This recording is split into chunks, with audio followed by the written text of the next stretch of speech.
আল্লাহর নির্দেশে নবুয়তের ১৩তম বৎসরে রাসূল সাল্লাল্লাহু আলাইহি ওয়াসাল্লাম এবং মক্কার মুসলমানরা মদিনায় হিজরত করেন। সে সময় মদিনার মানুষ তার জন্য অধীর আগ্রহে অপেক্ষায় ছিল। আনসারদের একটি দল নিয়মিত প্রতিদিন সকালে মদিনার হাররা নামক স্থানে চলে যেত। হযরত আবু আইয়ুব আল আনসারী রাদিয়াল্লাহু আনহু এ দলের একজন সদস্য ছিলেন। রসুল সাল্লাল্লাহু আলাইহি ওয়াসাল্লামের আসার সম্ভাব্য পথের দিকে তাকিয়ে দলটি দুপুর পর্যন্ত অপেক্ষা করত। একদিন তারা ফিরে যাচ্ছেন, এমন সময় এক ইহুদি বহুদূর থেকে রসুল সাল্লাল্লাহু আলাইহি ওয়াসাল্লামকে দেখতে পেয়ে তাদের খবর দেয়। আনসাররা মহানবী সাল্লাল্লাহু আলাইহি ওয়াসাল্লামকে স্বাগত জানাতে দ্রুত ছুটে যান। এই ঈদে দেশ জুড়ে কেনাকাটার ফুর্তি হবে শুধু বিকাশে, সাথে ডিসকাউন্ট কুপন, ইনস্ট্যান্ট ক্যাশব্যাক।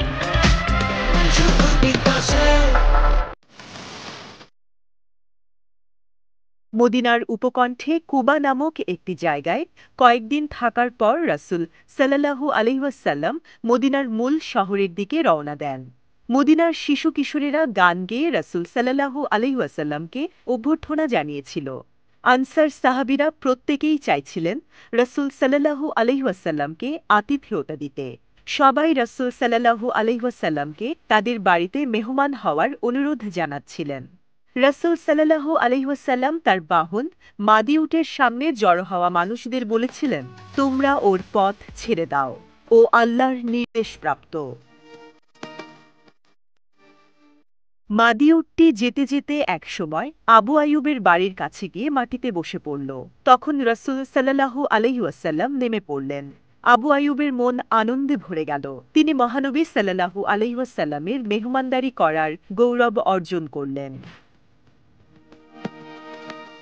মসজিদ এবং মসজিদের কাছে রাসূল সাল্লাল্লাহু আলাইহি ওয়াসাল্লামের নিজের বাড়ি তৈরি না হওয়া পর্যন্ত তিনি আবু আইয়ুবের বাড়িতে থেকেছিলেন। আবু আইয়ুব অত্যন্ত ভালোবাসা ও বিনয়ের সাথে মেহমানদারির দায়িত্ব পালন করেছিলেন। আবু আইয়ুবের বাড়িটি ছিল দোতলা। রাসূল সাল্লাল্লাহু আলাইহি ওয়াসাল্লামের জন্য তিনি ওপরের তলাটি ঠিক করেছিলেন, কিন্তু রাসূল সাল্লাল্লাহু আলাইহি ওয়াসাল্লাম তার নিজের এবং সাক্ষাৎ প্রার্থীদের সুবিধার কথা ভেবে নিচতলা পছন্দ করেন। এখানে থাকা অবস্থায় কখনো আবু আইয়ুব, কখনো অন্য আনসাররা পালাক্রমে রাসূল সাল্লাল্লাহু আলাইহি ওয়াসাল্লামকে খাবার পাঠাতেন। রাসূল সাল্লাল্লাহু আলাইহি ওয়াসাল্লাম ৬ থেকে ৭ মাস এই বাড়িতে থাকেন। মসজিদে নববী এবং এর পাশে ঘর তৈরি হলে তিনি সেখানে চলে যান। আবু আইয়ুব আল আনসারীর জন্ম মদিনার বনু নাজ্জার বংশে। রাসূল সাল্লাল্লাহু আলাইহি ওয়াসাল্লাম যখন মদিনায় হিজরত করেন তখন তার বয়স ছিল ৩১ বছর। আবু আইয়ুব ছিলেন কোরআনের হাফেজ। রাসূল সাল্লাল্লাহু আলাইহি ওয়াসাল্লামের যুগে আনসারদের মধ্যে ৫ জন সাহাবী কোরআন সংগ্রহ করতেন।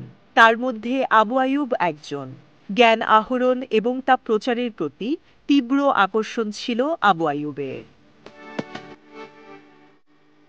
শাওয়াল মাসে ৬টি নফল রোজা রাখার হাদিসটি আবু আইয়ুবের কাছে থেকেই পাওয়া যায়। সিরাতের বইগুলোতে উল্লেখ আছে, আবু আইয়ুবের তরফ থেকে ১৫০টি হাদিস বর্ণনা করা হয়েছে।